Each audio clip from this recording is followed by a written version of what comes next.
बोलवलंय. Bibi health care centre जमखंडीतून आलेलं आहे. आज आंबेजोगाईमध्ये कॅम्प आहे. पाडे सरांनी कॅम्पला बोलवलेलं आम्हाला इथं. एक शिवाजी म्हणून एक आजोबा माझ्याकडे आले तिथं. त्यांचं प्रॉब्लेम होतं बॅक पेन, सायटिका पेन, त्यानंतर नी जॉईंट प्रॉब्लेम होतं. खूपच त्यांनी सगळीकडे फिरून आले ॲलोपॅथिक मेडिसिन घेऊन. MRI, एक्सरे सगळे स्कॅन करवल्यात आणि त्यानंतर आपल्याकडं पाडे सरांनी रेफर केलं होतं की तुमच्याकडं मॅडम यांना आयुर्वेदिक मेडिसिन द्या म्हणून. आम्ही स्कॅन वगैरे करवलं. त्यानंतर त्यांना मेडिसिन दिलं होतं गेल्या आठवड्यापासून सेकंड व्हिजिटला त्यांना खूप चांगला रिझल्ट आलेला आहे. आणि आम्ही त्याला प्रॉपर त्यांना काय ट्रीटमेंट दिली म्हणलं तर cupping therapy, oil massage, stick massage वगैरे देऊन त्यांना रिझल्ट काढलेला आहे. आता त्यांच्या तोंडून ऐकू की किती % त्यांना रिझल्ट आलेला आहे.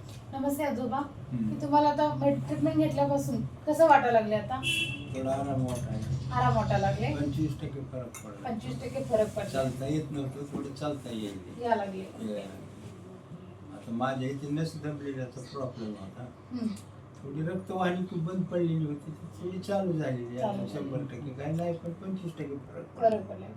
कुठं कुठं फिरून आलता तुम्ही हॉस्पिटल? मी लातूर, परळी, सोलापूरला गेलतो, पण आरळीला गेलतो, सोलापूरला दोनदा गेलतो.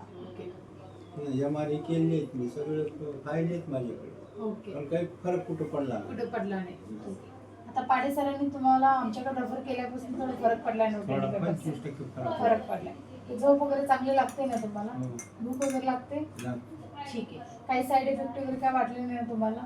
काय नाही, थोडा प्रॉब्लेम ते संडास तर होते. तुमचं काय होते, पित्त प्रकृती ज्या वेळेला वाढेल ना त्यावेळेला तुमचं ते पित्त जोपर्यंत निघत नाही तोपर्यंत त्रास होणार. का आपण खाल्लेलं असतं काही ऑइली फूड वगैरे, ती काय होते आयुर्वेदिक सगळं काढत असते, बॉडीमध्ये डिटॉक्स करत असते, त्यामुळे तुम्हाला त्रास होते. एक थोड्या दिवसानंतर तुम्हाला ते पण त्रास कमी होईल.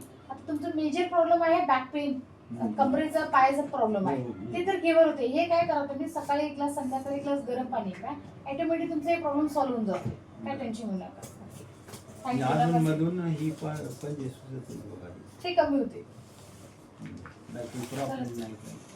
सकाळी व्यायामाला चाललोय मी.